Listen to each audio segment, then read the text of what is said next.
All right, welcome back, everybody. We're in day 2 of our second run through a Just Declare challenge with the robots. Once again, we pasted them pretty badly last week, so we're on their solid ground this week with these challenges. Notice that this contract is 2 spades. And again, it's Just Declare, so the robot has bid these hands for us. And the auction went 1 spade past 2 spades. Interesting, the robot doesn't play any sort of mixed raise, but this is what would be a perfect mixed raise if you're playing something called Bergen in these situations. North has a 4-card raise, and they have 7 to 9 points. This would be that perfect mixed variety. We tend to have these bids in our repertoire at the expert standard level always, right? This is this is the most important raise to have on your card because it gives you flexibility in your raise structure to show different types of hands, especially the most important types of hands, which are 9-card fitting hands at least. So here it's just 1 spade, 2 spades, and we get to buy it there, so we're a little better off as far as a safety margin. And we see a spade being led. What you can assume when you see a spade being led in these spots is that left-hand opponent, the West player, is very unlikely to have they don't have the king unless they have king third. But they're very unlikely to have either of the honors, the jack or the king, because think about it, they might think, and correctly so, especially if they have the king, should think that's a consequential card, right? So they don't want to be leading away from it and giving Declare a trick that they can't actually take themselves. When we see this hand, though, we're just going to start off by counting our losers. But before you do that, when you see a lead like this that's going to give you some information as far as what East is going to play, you can delay your counting of losers until you actually play a card, right? So here, you're going to play low. You're not going to play any card from the dummy because you just want to see what right-hand opponent does. And here you should guess, okay, right-hand opponent has the jack, and they clearly have the king now, unless for some reason left-hand opponent led low from king third, which, to be honest, would seem pretty terrible, right? So let's take a moment now. Now we should know we have 1 spade loser. Where are our other losers, and how are we going to scrape together extra winners on this hand? Take a look. So lots of ability to take extra tricks. One is going to be in the diamond suit. We should know that if we lead diamonds more than once from our hand and the ace is to our left, we'll take 2 diamond tricks. And on a sidebar, we might even get to pitch away a club on an extra diamond winner, right? If the ace of diamonds is here, we're going to have 2 diamond tricks, right? And if the ace of diamonds is here, guess what? We're going to have only 1, and the same one we started with. Clubs is a risk for us, for sure, right? We don't want a right-hand opponent leading clubs. We would love left-handed opponent to lead clubs because we might be able to set up extra tricks. But first things first, should we draw trump, number 1, or should we do something else? And for me, I would play diamonds first on this one. Right? I want to draw trump at some point, and I might be able to do that in 1 trick or 2. I'm not exceptionally worried about a ruff being realized, at least before I'm able to do anything about it. Okay, so on this hand, I'm going to play a low diamond because I get to kind of see what happens first. If the ace is to my left, I'll know I'm taking an extra trick, and if it's to the right, okay, we're done. Here comes a club through. I'm going to let left-hand opponent win this trick because at least they'll be on lead next, and if they can realize a club ruff, that might happen, but I'm not too worried about that because right-hand opponent led the 3 of clubs. Take a look. If they had a doubleton on this last play, we would expect them to have led a higher card, right? Like something before like the 8 and then the 3. When they lead the 3, I mean, if it's a singleton, oh well. But if it's not, it seems like we're going to be pretty safe in this suit. And here, well, I guess not, but here we win the king of clubs. Now wait. Very odd that they played low-high here and not high-low with a doubleton. So yeah, they're bamboozling me on every single hand so far in this tournament. So yeah, I would not expect that to ever happen where they only have 2 here. However, why did they pitch the 5 of diamonds? What do you think's happening here? Again, as you can tell, I can't predict the robot's thought process, but there's a very logical reason why they would pitch the 5 of diamonds here. What can you think it is? If you need more time, just press pause, guys. Don't worry. Yeah, I think they just have the singleton king of spades left, right? Left-hand opponent led a doubleton spade, right?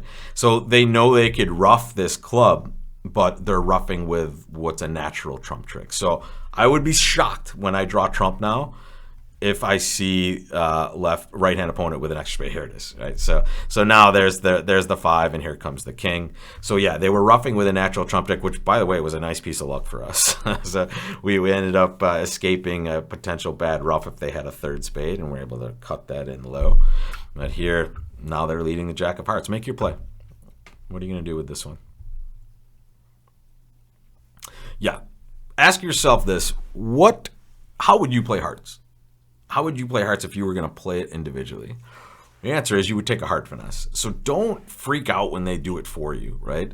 The king of hearts still needs to be in the right-hand opponent's hand for us to be successful, and we were always going to do this ourselves. Sometimes you see this and you panic, and you're like, oh, they're leading it, so the king, I need to play the ace. The king is not going to be there. Well, really, this is your only chance to take an extra trick, and guess what? You're not taking it. Oh, well. But does that mean we're going down? Heck no, right? We're only in 2. Being in low-level contracts means we can lose a lot of different tricks. And remember, we're playing in imps, so all we need to do is go plus. And on this board, we go plus just by ending with roughing our losers in each of these hands and claiming our 8 tricks. So plus 110 looks like the best we could do. And again, a little lucky. But let me just show you real quickly. If you're going to lead clubs in the middle of the hand as the East player, you play high-low, right? If my partner led the 3 and then followed it with the 10, I would think there's 0% chance they wanted any ruff at all. And maybe that's what East was trying to communicate, right? Maybe they did this on purpose to say, hey, take your clubs and then switch, right? Which is not the most unreasonable play if they're trying to get partner to do the right thing. But here, just good card mechanics. High-low, right? When you have a doubleton, just let partner know what's going on and let them figure out what the best part of the play would be, right? So interesting odd spot, but not the worst thing that we can do there, going plus in an imp format. Even though we lost 5 tricks, still a success. All right, now we are in 3 clubs, which, okay, first of all, this looks like we might have misbid this hand. Now, I'm going to show you the auction in a second. I'm guessing, the only thing I can guess before I look at the auction is that our lefty or one of them bid hearts at some point, because we have missed a pretty sexy 8-card heart fit. We're playing in 3 clubs, our 6-card fit instead. Now, don't freak out when you see this. Don't get mad. I mean, you can get a little upset, but they have the same auction at the other table. So they're playing the same terrible, disgusting contract that we're playing at the other table. When you make a challenge up against a robot and it's a just declare challenge, they've bid the hand the same way at both tables, so you're not going to be behind the 8 ball here. You have to do the best you can with this disastrous situation that you're looking at here. But I'm curious to see the auction. Okay. Here's the problem. I'm so glad we get to see this. All right, 2 spades. Pass, double. So double is interesting, and we see the issue with it. Double gets partner to think we have some clubs. The issue with this south hand is that in the balancing seat, it's a little bit stronger for your balancing double. So they maybe were trying to show a good hand, but the real issue with this, and I hesitate to get too far into this 2-no trump bid, is what's called Liebensaal. And this just is a way for the North player to kind of sign off when they have bad hands opposite a takeout double of a weak 2 bid. The problem is if South wanted to show extra values, they needed to just now bid 3 hearts at this point. They could have also just overcalled 3 hearts directly and tried to be successful in this way. So when you let this be a lesson to you. When you make a takeout double without the correct shape and you treat it as a normal takeout double, you can have a disaster like this. And you can't blame the North player for wanting to play clubs. They think you have 3 cards in every suit, and they also don't think you have a heart fit because you could only have 4. In fact, you're usually almost always only going to have a 4-card heart suit.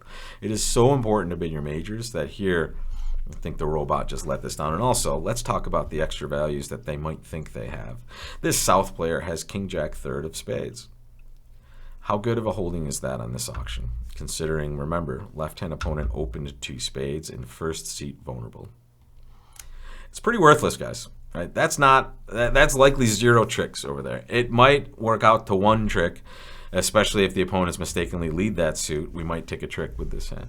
All right? But remember, this is more like a 13 count than a 16 or 17 count because that spade suit is kind of worthless. So yeah, overcalling 3 hearts would have been much better, but we have to take what the robots give us, which is, unfortunately here, pretty ugly.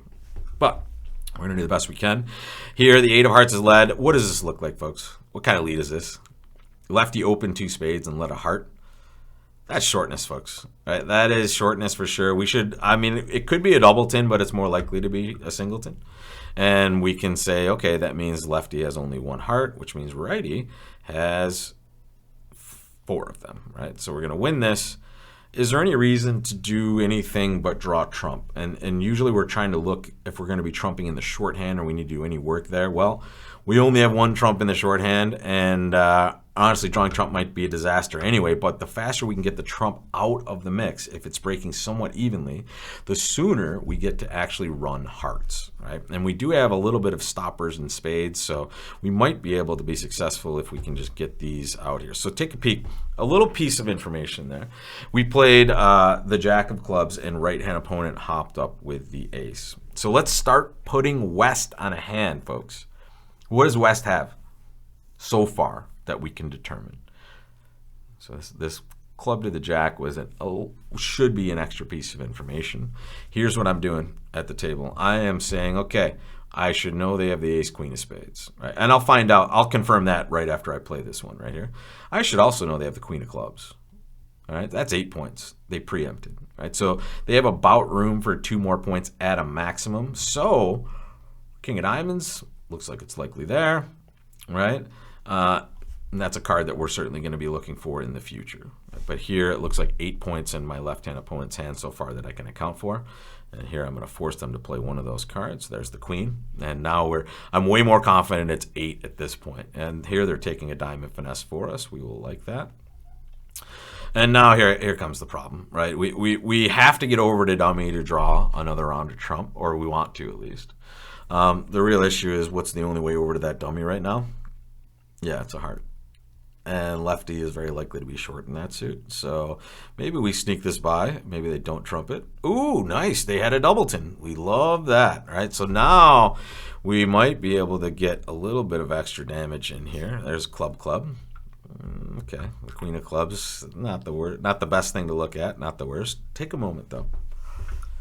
This is now the second round of trumps that we've drawn, and the queen is falling. Does that mean that right-hand opponent just has all the rest of the clubs? Or could this be something else? Yeah, it could certainly be something else, because they should know that they have the rest of the big cards, right? If they have the 10, this queen is the same as the 10 as far as they're concerned. They've seen the king and the jack go bye-bye.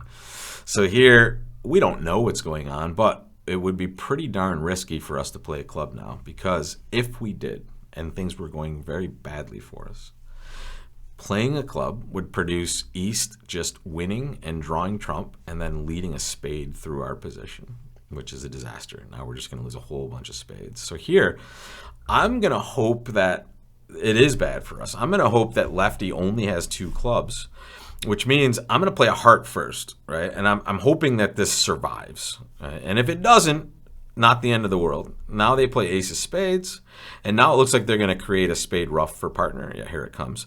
I'm not going to trump this in the dummy, folks. I have a winner in my hand, and I know that East can over trump me, right? So I'm going to play low. There's my king. And now I just get to win this, and we'll draw that last round of trump from East with one of these cards, right? I guess maybe we could have trumped. It's possible. They did have the 2 of clubs, so maybe we could have trumped and gone one less down. That might have been the best play. I think I might have made a slight error there. Let's take a peek. Although I think I pitched a diamond, so it's probably the same. So here, honestly, this was a lack of attention to detail. The 2 of clubs was still out there, so leading a club from this point, let's take a peek at what the robot would think. I think that'll give us just down 1 automatically, yeah. Right, so at this point, leading a club will draw the trump, right? And what I was saying was, if we let a club, they could draw all the trump and lead a spade. They couldn't do that because the 2 of clubs was one of their cards, right? So playing a club here was probably, if we thought about it, and when I say we, I like to include you in my mistakes, guys. So if I thought about it a little bit longer here and recognized that the deuce was still one of those cards, it probably was going to be a pretty decent play considering what we had left. But the way we played it kind of guaranteed we were going to go down 2, right? So now they get to ruff with the 10, and then unfortunately at this point there's really not a lot we can do because of the way they've set this up, right? So now when they lead a spade, I can ruff, but now they have ways to just create a trick in diamonds instead, right? So I've pitched a loser on a loser essentially, right? Pitching a diamond, now they get to ruff with their low clubs. So really, if we back it up to this point, this is where your fearless leader went wrong. if I lead a club and I know that they can't draw all the trump because the deuce is still a trick or a card that they have. And what I mean is, if it's going really badly for us the way I thought, right? The 10 is over here instead. They can't take all 3, right? They can play 10 of clubs, 8 of clubs, but now they can't draw the 3rd round by leading the deuce because that's a winner for us, right? And if they decide to do anything else, then we can just start banging down hearts after they draw their 1 round of trump with their low one. So yeah, we could have gone down only 1. I blame the robots for really putting us in a tense situation on that last one. I mean, 3 clubs is a pretty putrid contract, a 6-card fit versus our 8-card heart fit. In hearts, wow, we lose a couple of spades, 1 club, and we'll pitch some of our diamond losers on that long club suit as well. So we have a pretty reasonable spot, or at least we'll pitch one of those diamond losers on those clubs. We'll make more tricks in hearts, let's put it that way. We won't go down the amount that we went down here. So nothing we can do. They bid for both tables, so the other table was dealing with the same stuff. And let's take a look at the contract we're going to be dealing with tomorrow. And here, okay, this is a much better fit. So bravo to the robot for getting us to a very nice fit on this next hand. Interesting misfit in the major suits, but we have a nice club fit and looks like we've landed on our feet in 4 clubs. So plan some of this play, folks. What are you going to do on this hand? And we'll see if you've taken the right line tomorrow morning with the next version of this Just Declare challenge with the robots. I'm not sure what we're doing, right? I think we might, especially board 2 might be a real big swing. This last one, it could be like a few imps if we have a 100-point difference. I don't think they're making 3 clubs at the other table, but they might go down 1 less. And we'll see how we do on this one tomorrow, guys. Take care.